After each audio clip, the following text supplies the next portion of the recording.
Derivation for third equation of motion. देखो, from the first equation of motion,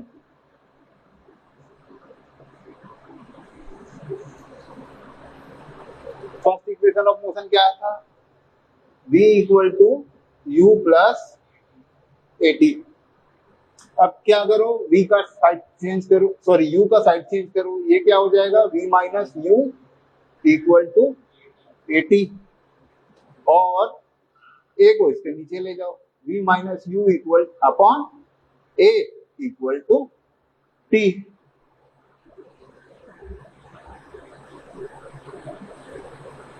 और इसको तुम ऐसे भी लिख सकते हो, t equal to v minus u upon a, ये लिख लो।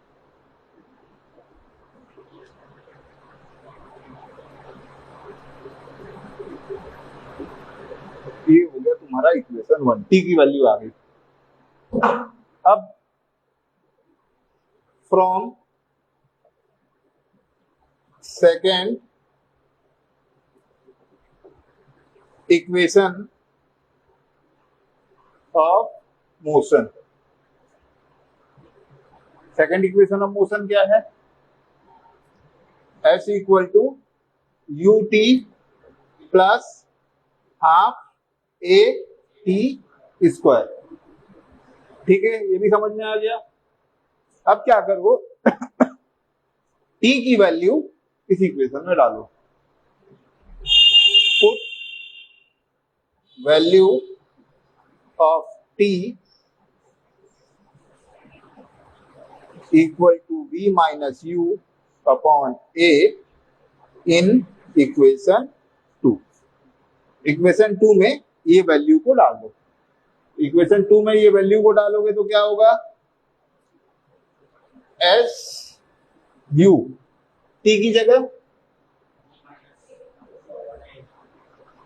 v minus u upon A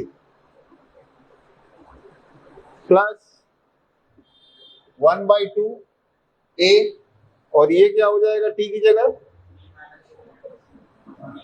v minus u upon a का होल स्क्वायर। अब इसको खोल दो, ये क्या हो गया? uv अपॉन a और u स्क्वायर अपॉन a, और ये हो गया half a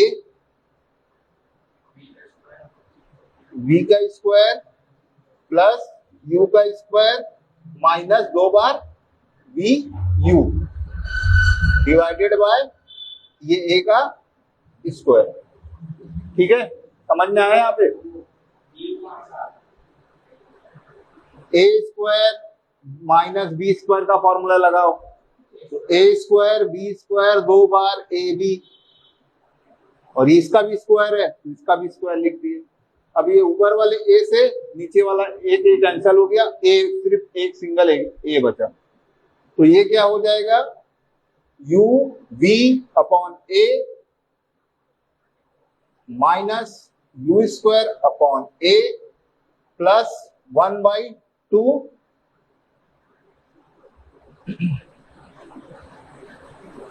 v square upon a, ये v square upon a plus u square upon a minus 1/2 इसमें भी लगेगा, और ये 1/2 और ये 2v u, और इसके नीचे भी a, तो ये 2 और ये 2 कैंसिल हो गया, तो ये क्या हो गया? u v upon a minus u square a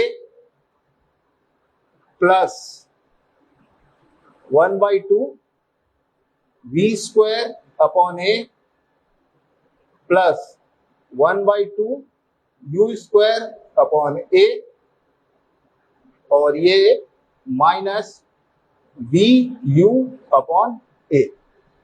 ये प्लस का है, ये माइनस का है, दोनों सेम है, ये दोनों कैंसल हो गया। अब क्या क्या बच गया, हाफ इन दोनों में है और इसमें है। हाफ यू स्क्वायर में से माइनस यू स्क्वायर में से ये वाला निकाल लेते हैं।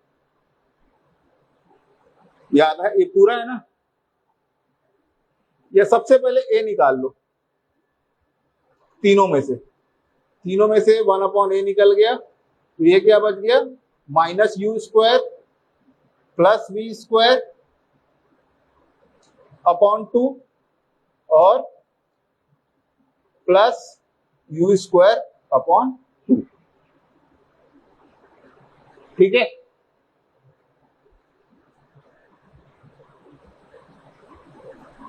अब ये प्लस वाला पहले लिख लो, वी स्क्वायर अपॉन 2। अब -1 में से हाफ घटा दो, तो क्या बचा, -1/2। भाई -1 में से +1/2 घटाओगे तो -1/2 बचेगा ना, तो ये क्या बच गया, माइनस यू स्क्वायर बाई 2। अब दोनों में 2 है, इसको बाहर निकाल लो, ये क्या हो गया, V square minus U square, और ये क्या है इधर एस। अब 2a को इधर ले जाओ, तो ये क्या हो जाएगा, 2as equal to V square minus U square. अब इसका साइड चेंज कर दो, 2as plus U square equal to V square. अब इस इक्वेशन को जमा के लिख दो, V square equal to U square plus 2as, यही तो तीसरा इक्वेशन है। ठीक है, आया समझ में।